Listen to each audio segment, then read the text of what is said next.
This video is to help you navigate through the pattern and learn some tips and tricks for making the Layla Stitch Sampler Crochet Scarf Pattern.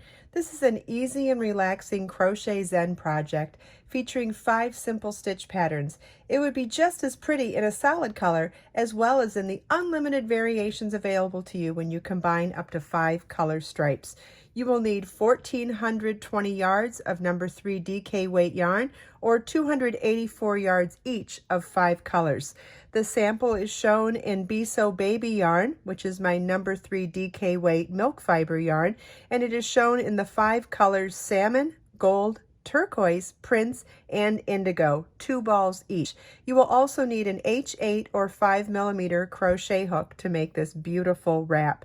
You can find videos on how to style this wrap in a bunch of different ways, and also a separate video on how to weave this in and out for a beautiful interwoven scarf look. I'll post both of those video links in the video description. Also, Be So Baby yarn is available in 60 colors, and I've curated several different color combinations, I believe 28, to show you some different types of color inspiration for pulling 5 colors together to make the Layla crochet scarf unique to you. Let's start by going through the pattern here. As you can see, every row is written out in detail for the entire project, and also it comes with a detailed chart. What I'm going to do is read the chart to you side by side with showing you how to do the stitches for each of these 5 sections of the project. We're going to start out with our setup row of foundation ovals, which is a chain 4 double crochet in the 4th chain from hook. If you decide to modify this pattern to make it larger or smaller, keep in mind that the foundation ovals will need to be a multiple of 2 if you're not doing the exact size of the pattern. If you're following the pattern precisely, you will need 72 foundation ovals, and I will be doing a reduced size sample, so I will be doing 10 foundation ovals like you see here. Okay, before we begin, you want to tie your yarn to your crochet hook. You can use a square knot, a slip knot, whatever works best for you. And our setup row is a series of foundation ovals. It's chain 4 and double crochet in the 4th chain from your hook. 1 foundation oval made. Chain 4. And remember, when you're counting back your 4th chain from your hook, you don't count the loop on your hook. That's your working loop. 1, 2, 3, 4. Double crochets yarn over your hook. Insert your hook in the chain, yarn over, pull up a loop, yarn over, pull through 2, yarn over, pull through 2. 2nd foundation oval is made. You want to follow along your pattern to make this the full size, or if you're modifying in any way, you want to make sure that you do a multiple of 2 foundation ovals. I'll be doing a reduced size sample, so we'll check back when we finish our setup row. Okay, this is what your work should look like at the end of the setup row. You should have a multiple of 2 foundation ovals. Row 1 begins with slip stitching into the 1st foundation oval, chain 5, and treble crochet in that same foundation oval. Then treble crochet, chain 1, treble crochet in the next foundation oval, and then you'll want to repeat that in each foundation oval across. Row 1 begins with slip stitching into the 1st foundation oval, chain 5, which counts as a treble crochet, chain 1, and then work a treble crochet in that same space. Treble crochet is yarn over twice, insert your hook, yarn over, pull up a loop, yarn over, pull through 2 loops on your hook, yarn over, pull through 2 loops on your hook, yarn over, pull through 2 loops on your hook. Then in the next foundation oval, we're going to work treble crochet, chain 1, treble crochet. So it's treble crochet, chain 1, and treble crochet. And you want to repeat this all the way across. This is what your work should look like at the end of row 1. Row 2 begins with a chain 2 that counts as a half double crochet, then work a half double crochet in the next chain 1 space and a half double crochet in the next treble crochet.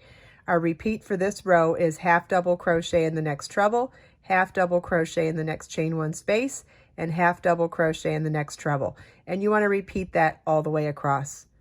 Row 2 begins with a chain 2, which counts as your first half double crochet. Then we're going to work a half double crochet in the first chain 1 space. Half double crochet is yarn over your hook, insert your hook, yarn over, pull up a loop, yarn over, pull through all 3 loops on your hook. Then half double crochet in the next treble crochet.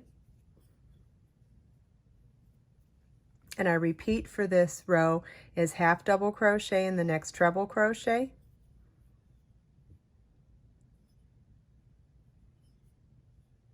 half double crochet in the next chain 1 space, and half double crochet in the next treble crochet. And you want to repeat this all the way across. This is what your work should look like at the end of row 2. Row 3 begins with slip stitching into the second stitch, then a chain 5 that counts as a treble crochet chain 1, and treble crochet in the same stitch. Our repeat for this row is skip the next 2 half double crochets, then work treble crochet chain 1 treble crochet in the next half double crochet. You want to repeat that all the way across. Row 3 begins with slip stitching into the second stitch,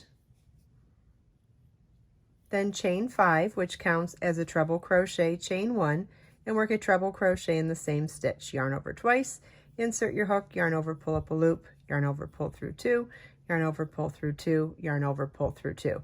Then we're going to skip the next 2 stitches, and in the next stitch work treble crochet chain 1 treble crochet.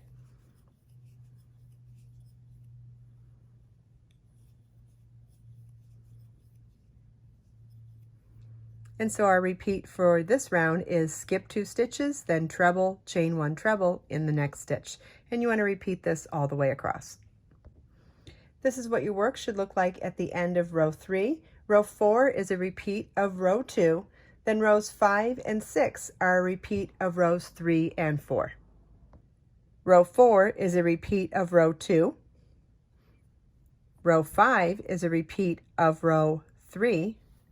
And row 6 is a repeat of row 2.